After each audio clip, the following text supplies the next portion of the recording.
ఎట్టి పరిస్థితుల్లోనూ రిజర్వేషన్లు అమలు చేయాల్సిందనే చర్చ. వాస్తవానికి స్థానిక సంస్థల ఎన్నికల్లో రిజర్వేషన్లు పూర్తి స్థాయిలో అమలు కావాలంటే ముందున్న లక్ష్యాలేంటి, మార్గాలేంటి?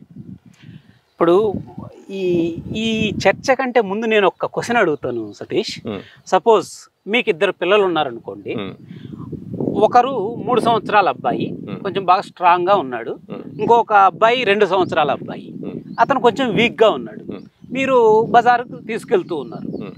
తీసుకెళ్లేటప్పుడు మీరు స్ట్రాంగ్గా ఉన్న అబ్బాయిని ఎత్తుకుంటారా, లేకపోతే వీక్గా ఉన్నటువంటి అబ్బాయిని ఎత్తుకొని పోతారా?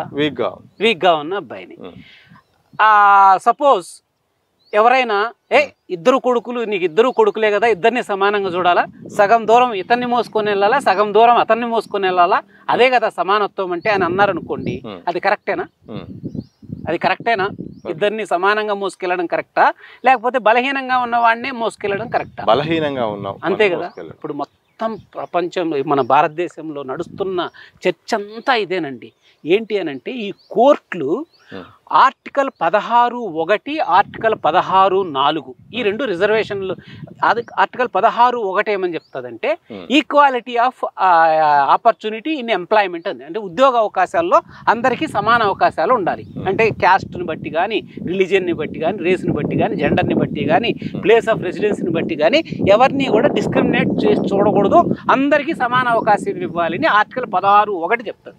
అంటే దాన్ని సుప్రీంకోర్టు భాషలో చెప్పాలి అని అంటే ఫార్మల్ ఈక్వాలిటీ అంటారు దాన్ని. అంటే సమానత్వం, జనరల్గా అందరినీ సమానంగా చూడాలి అనేది ఫార్మల్ ఈక్వాలిటీ. ఈ రిజర్వేషన్లని, ఉద్యోగాల్లో రిజర్వేషన్ ఇచ్చే ఆర్టికల్ పేరు 16(4) అండి.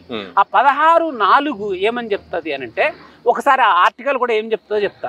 Nothing in this article shall prevent state from making any provision for reservation in appointments or post under the state which in the opinion of the state or not adequately represented in the services or post under the state అని చెప్తుంది.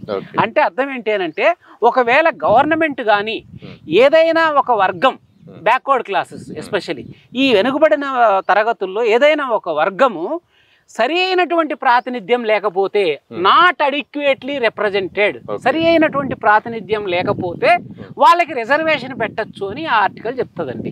దాన్ని supreme court పరిభాషలో చెప్పాలి అని అంటే genuine equality లేదా substantial equality అంటారు.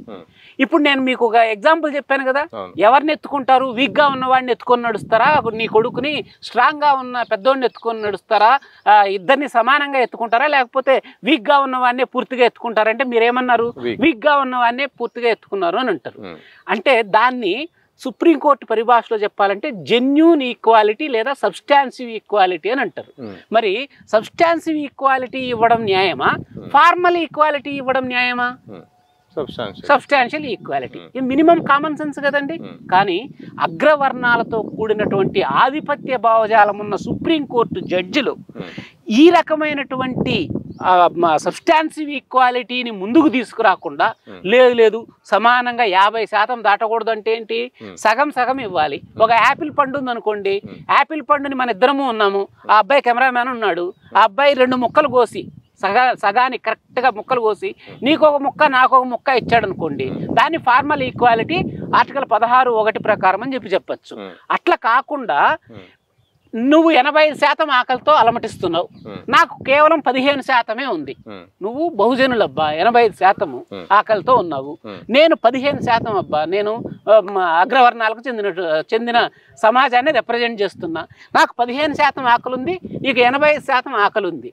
కానీ అప్పుడు పండుని ఏ విధంగా కోసియాలా? 85% పండు నీకు ఇయ్యాలా, 15% పండు యాపిల్ పండు నాకు ఇయ్యాలి కదా. కానీ కోర్టులు చెప్పే బ్లడీ ఆర్గ్యుమెంట్ ఏంటంటే, లేదు ఈ ఆకలితో 85% ఆకలితో ఉన్న ఈ అబ్బాయికి కూడా 50% ఇవ్వండి, 15%తో ఉన్న వాడికి మాత్రం 50% ఇవ్వండి అని అంటున్నాయి. ఇది న్యాయమా అనేది ప్రజలంతా కూడా, మన రాష్ట్రంలో కానీ దేశంలో ఉన్నటువంటి ప్రజలంతా కూడా ఆలోచించాల్సినటువంటి విషయం. ఈ బ్లడీ సుప్రీంకోర్టు ఆధిపత్య జడ్జెస్ చెప్పేది ఏంటంటే, అరే ఆర్టికల్ 16(1) అనేది మెయిన్ ఆర్టికల్, అది గొర్రె అనుకోండి, ఈ ఆర్టికల్ 16(4) అనేది తోక, గొర్రె తోక నొప్పాలి కానీ తోక పోయి గొర్రె నొప్పుతాదా అనే మాట చెప్తున్నారు. అబ్బా నిజమే కదా అని మన వాళ్ళు కూడా తెలియక చాలా మంది పాపం అమాయకులు మన వాళ్ళు కూడా నిజమే కదా అని అనుకుంటున్నారు. కానీ వాస్తవం ఏంటంటే భారత రాజ్యాంగము చెప్పింది సబ్స్టాన్షియల్ ఈక్వాలిటీ గురించి మాత్రమే. ఈక్వాలిటీ ఆర్టికల్ 14లో చెప్పేటువంటి సమానత్వము, ఈక్వాలిటీ అనేది genuine equality, substantial equality, formal equality కాదు. ఫార్మల్ ఈక్వాలిటీ కాదు అనంటే నెక్స్ట్ ఏమొస్తుంది, 50% మాత్రం మించకూడదు అనేది పెద్ద తప్పుడు వాదన. 50% ఎప్పుడైనా మించొచ్చు సబ్స్టాన్షియల్ ఈక్వాలిటీ కావాలి అనంటే.